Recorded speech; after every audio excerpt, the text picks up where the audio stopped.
Hello ladies and gentlemen, today we're going to have the second part of branches of economics.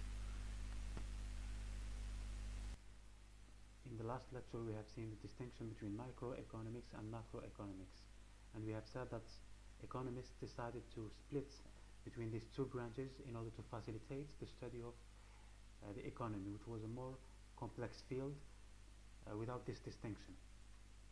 So basically microeconomics deals with all of the events and all the things that happens at the individual level. For example, the individual markets and how they interact with each other, and or for example we have the effect of or the effect on the price of the goods. That means how the markets or how individuals can affect the price of the goods, and how the individual behave. That means how if the individual is it deals with stuff like the individual capacity of buying and selling, if it changed through time, and how many factors can affect the supply of goods.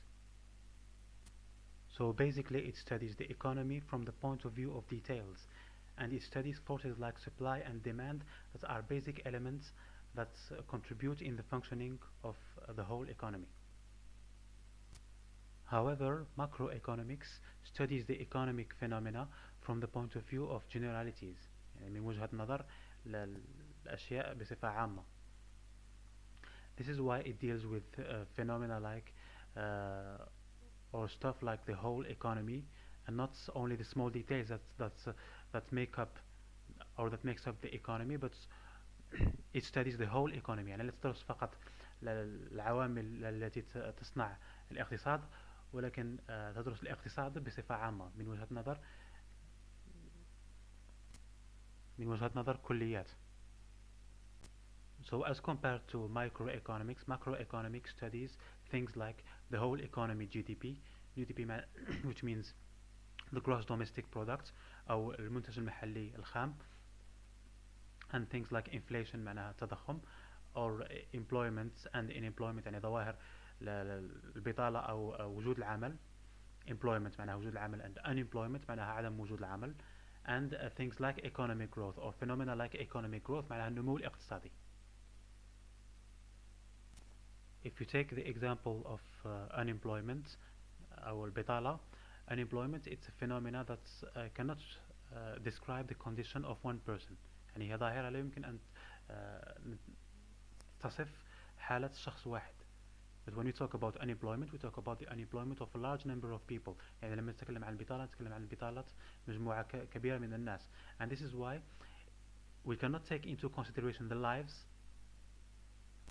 We cannot take into consideration the life of one unemployed person or the economic life of one unemployed person, and at the same time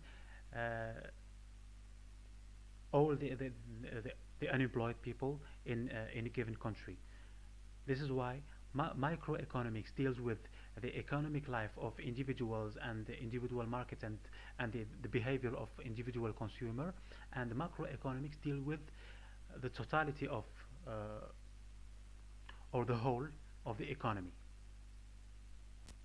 For this reason, phenomena like inflation or unemployment are studied in the macroeconomic or from the macroeconomic point of view, while we take into consideration the totality of the events or of the things that are happening in the economy, and we neglect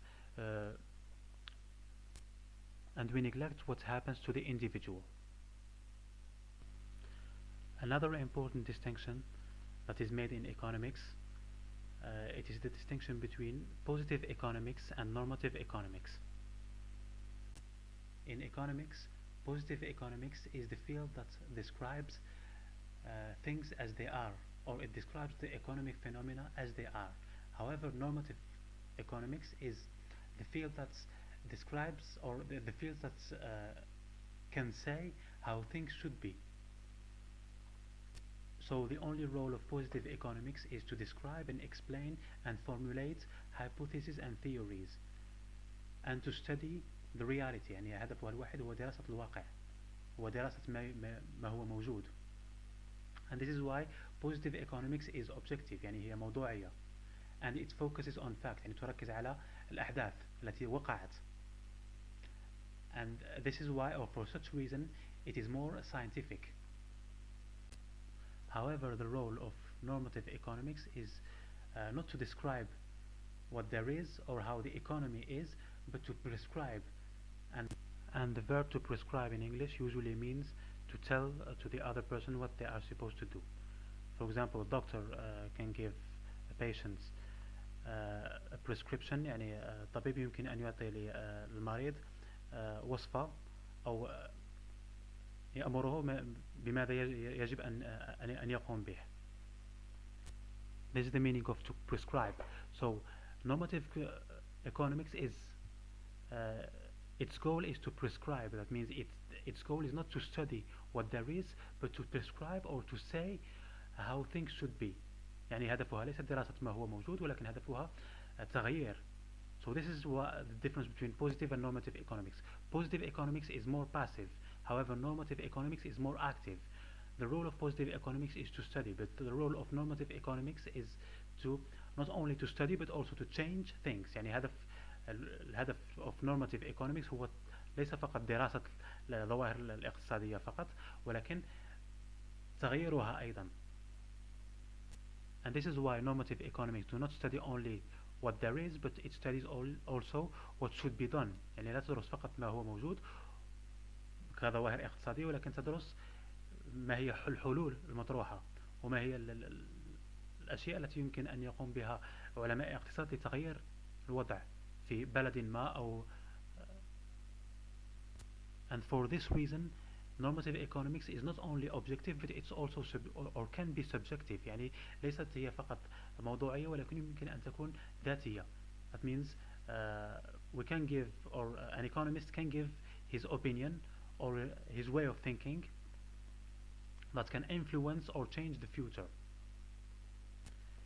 And also the goal of normative economics is not to study things as they are يعني هدفها ليست دراسة الظواهر الاقتصادية كما هي but also to suggest solutions يعني إعطاء حلول. And this is why we can say that if positive economics is scientific, normative economics is more political. To understand further the difference between positive economics and normative economics, let's look at these examples. For example, we can say that in positive economics, or what a positive economist can say, workers' wages is $15, and wages it means يعني أجور العمال هي $50, or the price of milk is $5 يعني سعر الحليب هو $5. يعني هذه ملاحظات لأشياء تحدث في الواقع ولا يمكن تغييرها أو هي موجودة يعني هي ملاحظات observation of things that are really happening. And we can say for example our country has a big rate of unemployment يعني دولتنا لديها يعني في بلدنا مستوى عالي من البطالة. And this can be the result of a study يعني هذا يمكن أن يكون نتيجة لدراسة. So these are the examples of things that we can find in positive economics. However, if we look at the same situations but from the point of view of normative economics, we can say that for example the workers' wages should be more than $15. يعني normative economics is the branch of economics that gives itself the right to change things. That means not to describe things as they are, but to possibly change them into something else. That means, for example, here the workers' wages, they should be raised, or they should be different, and it's the role of normative economics to ask for such change. يعني في هذه الحالة أجور العمال يمكن أن تكون أكثر من $50 ودور normative economics هو أن تطالب بذلك. هي ليست فقط تلاحظ أو تدرس ولكن يمكن أن تطالب بالتغيير. And this is the role of normative economics. The same thing for the milk. The price of milk should be less than $5 يعني يمكن تغيير سعر الحليب. And also instead of saying here is the rate of unemployment according to the study or according to calculation, or according to statistics, the thing that we do in positive economics. In normative economics, we can also say what can we do to lower the rate of unemployment. يعني لا ندرس فقط الأعداد الموجودة في بخصوص البطالة ونقول ما هي، ولكن يمكن أن نطرح السؤال كيف يمكن أن نتحصل على عدد أقل من البطالة. So basically positive economics studies things as they are، يعني تدرس الأشياء كما هي، and normative economics can propose to change them، يعني يمكن أن تغير ظواهر أو تغير الحالة الاقتصادية إلى حالة أخرى. This is normative economics.